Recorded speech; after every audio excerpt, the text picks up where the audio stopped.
Lectures on the Tabernacle, by William McClure, The Boards of the Tabernacle. Builded together for an habitation of God, Ephesians 2 verse 22. Here we have the framework of the tabernacle. 48 boards, 10 cubits, 17.5 feet, high, and 1.5 cubits, 2 feet 7.5 inches, broad, 20 on each side, and 8 on the end. The boards were acacia wood, overlaid with gold. 5 bars of the same two materials held them together. They stood upon 96 silver sockets, 2 under each board, or about 5 tons of silver in all in the foundation. In looking at the boards, we will consider them as typical of the saints of God, the sockets, as Christ himself, their foundation. As a whole, the tabernacle is a type of Christ, as also its various parts, but it speaks also of his people. Let us turn to Ephesians 2 verses 19 to 22. We see here God engaged in the work of making a habitation for himself. Now, that is just what the tabernacle was. His word was, "Let them make me a sanctuary, that I may dwell among them." And this is his object in gathering out the church as we see here. The tabernacle was the type of this. The very language employed would suggest this. And are built upon the foundation of the apostles and prophets, Jesus Christ himself being the chief cornerstone. In whom all the building fitly framed together, groweth unto an holy temple in the Lord. In whom ye also are builded together for an habitation of God through the Spirit. The boards of the tabernacle. As we think of the getting, fitting, and placing of these boards, we are reminded of how God is now building his habitation as in Ephesians 2 verses 19 to 22. Some of the workmen of Israel set out in quest of trees which would furnish these boards. Some of these trees may have been growing up on the hillside, others down in the valley. They start upon them with the axe. First they are laid low. Then boughs, branches, and leaves are all taken away, and only the trunk remains.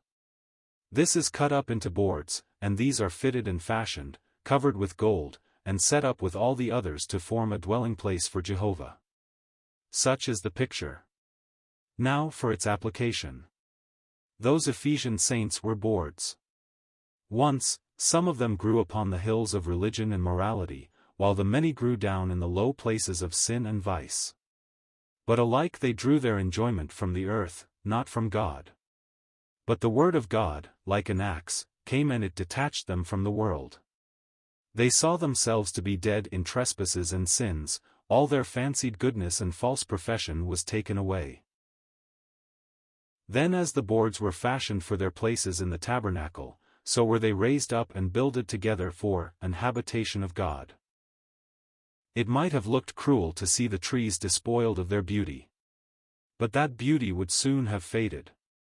Not so the gold which has been put upon these boards. It will endure. So we lose our own righteousness, self-righteousness, to get the righteousness of God. This is Christ himself. The sockets. There were 2 under each board. In each socket there was a mortise, and on each board 2 tenons, or hands, which entered into the mortises. A very precious thought. Why 2 sockets under a board? The socket tells us of Christ, upon whom we, as individuals, rest for salvation. And all of them together proclaim him as the church's one foundation. 2 suggests testimony better than 1 would. And how blessed it is, in such a vital matter, that God has given us competent testimony.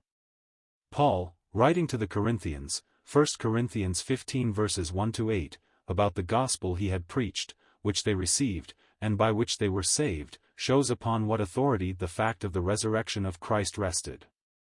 After he had spoken of various witnesses, he says that he was seen of above 500 brethren at once, of whom the greater part remain unto this present, but some are fallen asleep. That means that at the time he was writing, some 300 men in Judea could have been interviewed who had seen Christ after he arose from the dead. Pretty good evidence. Peter, writing to them who have obtained like precious faith with us, says, for we have not followed cunningly devised fables, we were eyewitnesses of his majesty. 2 Peter 1 verse 16. The child of God has very solid ground for his faith. Today, as we see people on every hand resting upon the fables, opinions, and dreamings of men, while they reject the sure word of God, we think of what the first Napoleon said concerning one of his generals: he would believe anything if it was not in the Bible.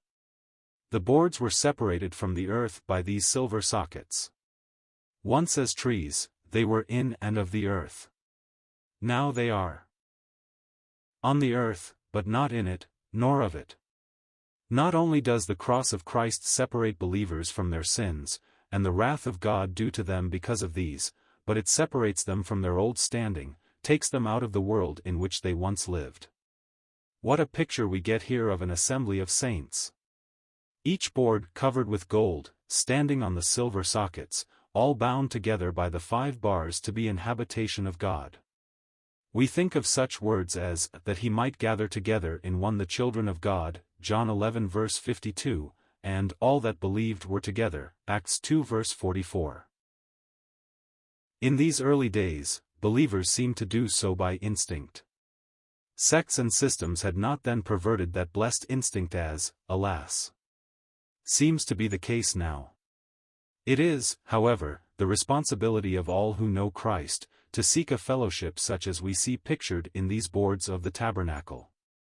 Saved people, not saved and unsaved, gathered together on the foundation of redemption by the blood of Christ, the silver sockets, to himself in the midst, the glory in the tabernacle, and held together by no human bond, but by Christ himself. The 5 bars. These bars, as has already been remarked, were acacia wood covered with gold. And just as the 5 pillars of the door set forth Christ, so do these, only the relation he sustains toward us is different. He is here as the one who binds all in one, who secures the unity of his people. The middle bar has been spoken of as a type of the Holy Spirit. But the fact that it was wood and gold is against this interpretation. The middle bar in the midst are words which lend themselves easily to express what makes the difference between a church or assembly and a mere congregation. Jesus known as the one in the midst, the one around whom we are gathered. That is what makes an assembly, and to neglect the assembling of ourselves together is a cause of loss to our souls.